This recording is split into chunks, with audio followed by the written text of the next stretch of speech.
And you see, this kind of thing that Jesus had, I'm hoping that in this teaching, either me or any of the pastors that will take sessions will be able to show you the prayer life of Jesus.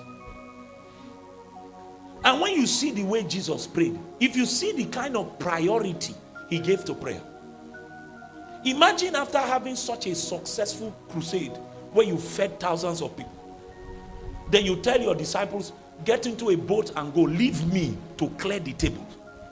What kind of leadership is that? And then when he finished clearing the tables, he now went to a corner to pray. He spent such a time with the Father that he did not know that day don't dark. It's when he came out of his prayer place, he now realized, oh, I've spent so much time. And by that time, the Bible says that the boat had already gone far. So that miracle of him walking on the sea is not Jesus trying to prove a point that he could walk on water. You know, now we are teaching people how to levitate. Now we are teaching people that we are standing in pulpits and telling people that a Christian can go through walls. That there's a way you can mature in the things of the Spirit and you will no longer age. Even Jesus, he grew from when he was 1 to 30 years old. Jesus went from a boy to a 30-year-old. But you don't want to age. That we can do all kinds of strange things. We are teaching people from the pulpit. Jesus was not trying to prove a point about the supernatural life. That spectacular thing he did because it was a necessity. He saw them in the boat. He knew that the weather was contrary. He needed to go to them. If that was not necessary, Jesus would not have walked on water. And all of that is just an overflow of the fact that he was engrossed in his time with the Lord. I remember I was reading a story about Charles G. Finney. That Finney went into, he was so burdened with prayer, he woke up at 6 a.m. with a heavy burden for prayer. And there was a forest around his house, so he walked into that forest like a madman. You don't know, when prayer takes over your soul sometimes, until you pray, your soul will be agitated.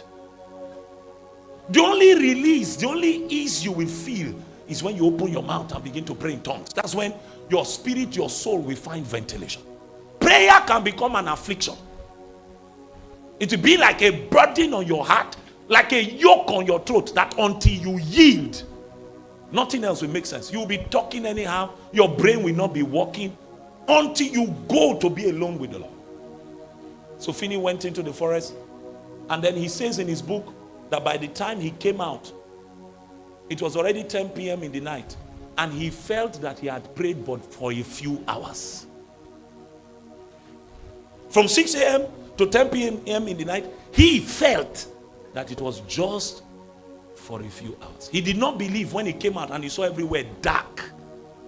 It was that kind of experience they saw Jesus having. And they said, Master, teach us to pray.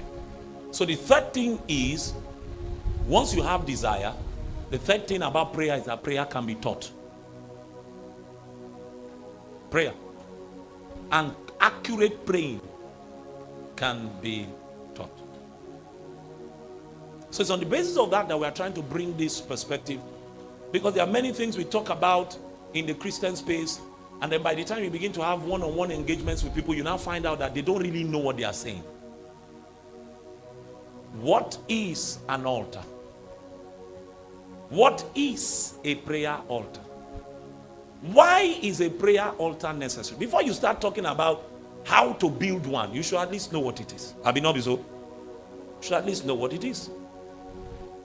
You see, brethren, the necessity of prayer is such that if as a Christian you do not know how, or you do not have a prayer altar, you will find that you will consistently be suffering from a strange feeling of distance from God. You will always be feeling as if God is so far and cannot be reached. If you do not prioritize prayer, if you've not learned how to spend time alone with God, that sense of distance will always exist. You know why? Because there are two major issues that arise when the matters of prayer begin to come up. One, in prayer, it's not like me dealing with Jessica. In dealing with Jessica, I can see her physically. We can talk. But in prayer, when you are attempting to have relationships with God and go further with God, the first block you will have in your mind is that God is a spirit. God is a spirit. So the normal rules of engagement for relationships become fluid in that sense that what we hold when I'm dealing with a mortal that I can see, I can feel, and I can touch, no longer holds, because the entity I am dealing with is what? Spirit.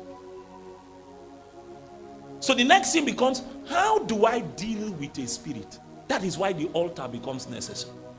The altar now becomes the platform where mortality can now find common ground with spirit. That is physical can now engage spiritual.